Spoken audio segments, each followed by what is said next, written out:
Shabbat Shalom, nous sommes Parashat Noach et comme Shabbat dernier, c'était en France, suivi avec la fête, nous n'avons pas fait de dracha, donc je voudrais tout de même marquer le coup et faire un petit dracha sur Parashat Bereshit, surtout sur la création du monde et plus particulièrement la création de l'homme. L'homme, en principe, il a été créé unique, et ça veut dire qu'il n'y avait pas l'homme et la femme en première idée, et après, Akadosh Baruch Hu, il a créé une femme pour lui, de lui-même, pour qu'il y ait aussi un homme et une femme. Ça veut dire, avant que la femme ne soit créée, l'homme était lui-même productif, il devait amener d'autres enfants, etc., etc. Et la raison pourquoi Kadosh Baruch Hu, il a dit Lotov Heyot Adam Levado, c'est pas bien que l'homme soit tout seul. On ne comprend pas tellement qu'est-ce qui n'est pas bien. Rashi ramène que Kadosh Baruch Hu a dit que tout ce que j'ai créé dans ce monde, il y a Zachar Unkeva. Il y a Zachar Unkeva, garçon et fille. Or, l'homme a été créé tout seul. Il dit les gens vont être portés de dire que l'homme, c'est le roi de l'univers. Pourquoi? Parce que tout celui qui n'est pas roi, il a une femelle. Il a Zachar Keva. Mais celui qui est autonome tout seul, eh ben, il est roi. Et donc, il va se créer comme une émouna que l'homme, c'est le roi du monde. On va oublier Akadosh Baruch Hu, ils vont dire, c'est Akadosh Baruch Hu, tout celui qui est unique est roi. L'homme est unique, il n'a pas besoin de femme. Et donc, finalement, il s'appellerait roi.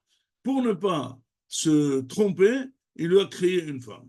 En d'autres termes, la femme est venue exprès pour enlever cette notion que l'homme c'est un roi, que l'homme c'est un chef. Mais en quoi le fait de lui donner une femme, ça représente une faiblesse? Eh bien, tout simplement, en principe, tout celui qui n'a pas besoin de l'autre, il est plus roi. Et tout celui qui est dépendant, eh ben, il est moins roi. L'homme est dépendant de la femme. Étant donné qu'il est dépendant de la femme, eh ben voilà. Donc, ça veut dire il est dépendant. Donc, c'est une faiblesse. Donc, l'homme doit savoir que, même aujourd'hui, comme on gère notre couple, il ne peut pas être indépendant, il ne peut pas être ici le commandant de bord, il ne peut pas être un roi, il a besoin d'aide et finalement on doit composer avec cette aide. Parce que finalement la question se pose, c'est quoi cette aide finalement qu'il lui a fait? Même Akadosh Baruch Hu, il a besoin des aides, il a besoin des malachim, etc., etc. Quelle est cette notion de cette aide de la femme? Ben, tout simplement, Akadosh Baruch Hu a créé ces aides, mais ils sont entièrement à ses ordres, ils ne sont pas ses conseillers. Par contre, l'homme lui a créé une aide intelligente. Une aide intelligente, ça veut dire elle est une fois pour lui, une fois contre lui. Zacha Eser, Zacha Kenegdo. Et comme disent les Mefarshim, c'est pas que quand le Zacha, alors il est contre lui. Non. Ça veut dire que si l'homme il décide une bonne décision, eh ben, la femme, elle affirme, elle va dans son sens. Mais si jamais une mauvaise décision, ben Baruch Hashem, elle a un ways correcteur, elle le corrige et elle est contre lui. Donc l'homme, dans un sens, il se sent attaqué par sa femme, corrigé par sa femme, affaibli par sa femme, honté par sa femme. Mais la vérité, Baruch Hashem, c'est grâce à ça qu'elle peut l'équilibrer. Donc la femme, c'est un équilibre fondamental et qui crée une faiblesse dans l'homme, mais cela n'empêche. Akadosh qu'on n'a pas créé, on ne sait pas quel est l'ordre de relation entre euh, entre le Zahar et le Nekeva chez les Behemoth. On ne sait pas si le Zahar est plus chalit. On sait que, par exemple, c'est marqué qu'un seul coq peut être avec des milliers de poules, un seul taureau peut être avec plusieurs vaches. C'est vrai, mais ça même un homme peut être avec plusieurs femmes. Mais est-ce que c'est l'homme qui domine ou pas? Non. Mais l'homme, c'est vrai qu'il a baissé de valeur d'après ce qu'on présente, mais il reste le directeur. Pourquoi? Parce que la femme, elle a été créée sous forme d'aide. Ça veut dire que c'est une aide. Or, la question est, c'est vrai que c'est une forme d'aide. Donc, finalement, pourquoi elle n'a pas été créée au même étalon comme aujourd'hui? Aujourd'hui, pourquoi il n'y a pas beaucoup de mariages, il y a beaucoup de divorces et les gens préfèrent à l'espagnol, más vale solo que mal acompañado. Parce que la femme, elle a eu énormément de droits. Donc, elle a perdu tout son intérêt d'aide. Elle est devenue patronne. Or, le monde féminin a oublié quelque chose, c'est que quand on est deux chefs, alors on ne se sépare. C'est marqué dans les halakhot d'association que comment quelqu'un il crée un commerce avec un autre. Pourquoi il veut créer un commerce avec un autre? En principe, tout le monde aime l'indépendance. On explique là-bas que finalement, que chacun tout seul ne peut pas. Donc les deux, ils le font. Mais si jamais il pouvait être indépendant, c'est sûr qu'il l'aurait fait. Donc quand est-ce que cesse la choutoute, l'association, quand chacun est indépendant? La femme, aujourd'hui, étant donné qu'elle se sent chef, et donc finalement, elle n'a pas tellement besoin du mari, le mari n'a pas tellement besoin de la femme, donc finalement, ils ne se séparent. Or, à la limite, il vaut mieux être aide et un étalon en moins par rapport au mari, mais être ensemble, parce qu'il faut savoir qu'il y a un autre principe, comme peuvent être les deux commandants. Il faut toujours qu'il y ait un commandant de bord. Donc, il faut le vouloir. Donc, finalement, si on résume les droits féminins qui ont fait progresser énormément le droit de la femme, finalement, ils ont détruit la plupart des foyers. Il n'y a pas de foyer. Les gens préfèrent être seuls. Ceux qui sont mariés, ça ne va pas. Et les autres, ils sont seuls, et les autres, ils sont sans contrat, et les autres, ils ne veulent pas amener des enfants. Pourquoi? Parce qu'on a tellement pompé la femme, on lui a enlevé son but d'être complémentaire et aide au mari, alors que finalement, c'est un but de patron. C'est très fort d'aider quelqu'un et de diriger. Mais comme si la femme elle a le permis de conduire et le mari a le permis de conduire, ils se disent une seule chose. Quand moi je suis au volant, ne me dis rien. Quand tu es au volant, ne me dis rien.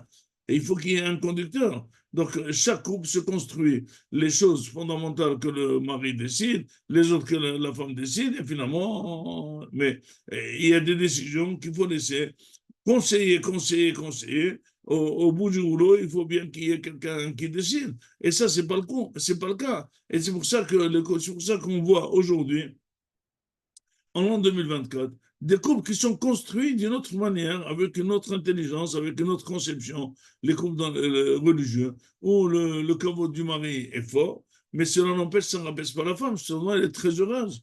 Elle aime pourquoi son caractère est d'être aide. Et justement, une fois, j'ai parlé dans un mariage, comment on peut faire une femme qui est trop intelligente et elle comprend beaucoup mieux, et son mari, il est moins. Comment elle peut l'aider? Comment elle peut l'aider? Comment elle peut l'aider? Donc finalement, c'est un couple qui est voué à la défaite. Parce qu'il va voir que tout ce qu'elle dit, elle l'annule et elle a raison. Donc lui, il ne vaut rien. Donc, et moi, si je ne vaux rien, je peux être avec quelqu'un qui me domine. Et donc, de là, comment elle doit faire? Alors, j'ai expliqué une seule chose, que on peut être patron en étant aide, et on peut ne pas être patron. Et on peut être limogé. Comment faire? Ben, tout simplement, la femme, elle doit être toujours une conseillère au mari. Et il faut toujours lui faire l'honneur, c'est lui le dernier mot. Une fois qu'elle a dit son mot, c'est toi qui dois décider. C'est pas grave. Mais il faut savoir que une fois que tu donnes l'idée au mari, il faut le laisser mijoter. Maintenant, une femme qui est intelligente, elle voit que son mari ne veut pas l'écouter, les brusquer, il faut le laisser se tromper.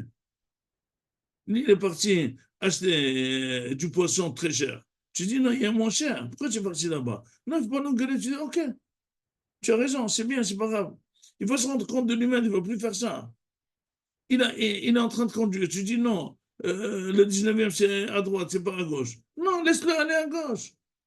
Laisse-le se tromper. Après, il va dire une femme intelligente comme ma femme, une femme intelligente qui comprend tout comme ma femme. Il faut qu'on ait ton femme. Il va te demander conseil. Il va avoir faim de tes conseils. Il est très content de tes conseils. Pourquoi? Parce que tes conseils ne sont pas rabaissants. Tu le laisses décider. Tu lui proposes et tu décides. Quelqu'un qui est vice-ministre, il faut laisser le ministre décider. Pas décider pour lui. Mais le ministre ne connaît rien. C'est le vice-ministre qui connaît tout le ministère. OK. Mais il faut toujours proposer, conseiller, et il faut laisser la personne elle-même de décider. Si la femme, elle sait conserver ce statut d'aide, elle peut même dominer son mari. Pourquoi? Parce qu'il ne faut pas beaucoup pour le mari que lui laisser le dernier mot. Tu l'embrouilles, et puis tu lui donnes tous les conseils pour ce que tu penses, toi. Et finalement, il n'a pas le choix que d'accepter, mais à condition que tu ne le brusques pas, et il va faire le contraire. Et pour ne pas le brusquer, il faut lui dire ce mot-là, c'est lui qui décide. Donc, la femme, dans toutes les situations, elle doit être toujours une aide. Elle doit se proposer comme une aide. Elle doit être prête que son mari il peut se tromper. Et même si elle a raison, elle, il faut laisser le mari faire des erreurs. Pourquoi? Parce qu'en fin de roulant, le émet va tenir la route et il va avoir besoin de ses conseils, mais finalement, elle va lui monter la tête et être fière de lui. C'est lui qui décide, bien qu'elle en cachette, c'est elle qui fait tout. Donc, dans tous les cas de figure, la femme qui sait conserver, c'est une femme qui réussit, c'est une femme qui crée un bon foyer, c'est une femme qui garde l'équilibre dans le couple, c'est une femme qui garde le kavod du papa vis-à-vis des enfants, c'est une femme qui ne va pas rabaisser son mari devant les enfants, c'est une femme que finalement l'honneur de toute la famille est là, elle est posée entre ses mains, et finalement c'est surtout le méthode parce que pour ce faire, il faut être anvetan, il faut être savlan, il faut savoir supporter, il faut être heureux, il faut apprécier l'autre comme il est et justement voir les bons côtés de ton mari et les accepter, être fier de ce que tu as, ne pas voir pourquoi j'ai pas eu un mari intelligent. Si un mari intelligent t'aurait écrasé et annulé tout. Donc Hachem t'a donné un mari moins intelligent pour que tu le diriges, mais dirige-le intelligemment pour que ça reste, qu'il y ait une marge de vie, parce qu'Akadosh il a créé l'homme, c'est l'homme, et la femme, c'est son aide. Celui qui sait conserver cette image, sache qu'il sera heureux toute sa vie. C'est une dracha pour les femmes comme une dracha pour les maris, parce que c'est l'équilibre. L'équilibre de l'homme, c'est pas du tout juif, parce que tout homme doit être comme ça. C'est comme ça que l'homme a été créé avant qu'il y ait la Torah. Et en plus, si jamais, et on parle avec des couples qui font la Torah et les mitzvot, il faut absolument que le shalom doit être prépondérant. Le shalom est fondamental et tout dépend justement de la femme et du doigté qu'elle a, comment elle peut en même temps faire le maximum, en même temps exploiter tous ses atouts et en même temps laisser le mari à sa place, justement l'honorer à sa position. Et c'est avec ça qu'on crée une harmonie dans la famille, une harmonie pour les enfants. Et c'est pour ça que c'est marqué que pour qu'il y ait la shrina, il faut qu'il y ait la simha. Pour qu'il y ait la simha, il faut un honneur adadi, que chacun apprécie et est fier de l'autre, chacun fait honneur à l'autre, et là, on voit vraiment la beauté de la vie qu'Akadosh Baruch Hu a créée Issa pour être heureux et pas pour passer des moments durs et des disputes, etc., ou se séparer et des cassures.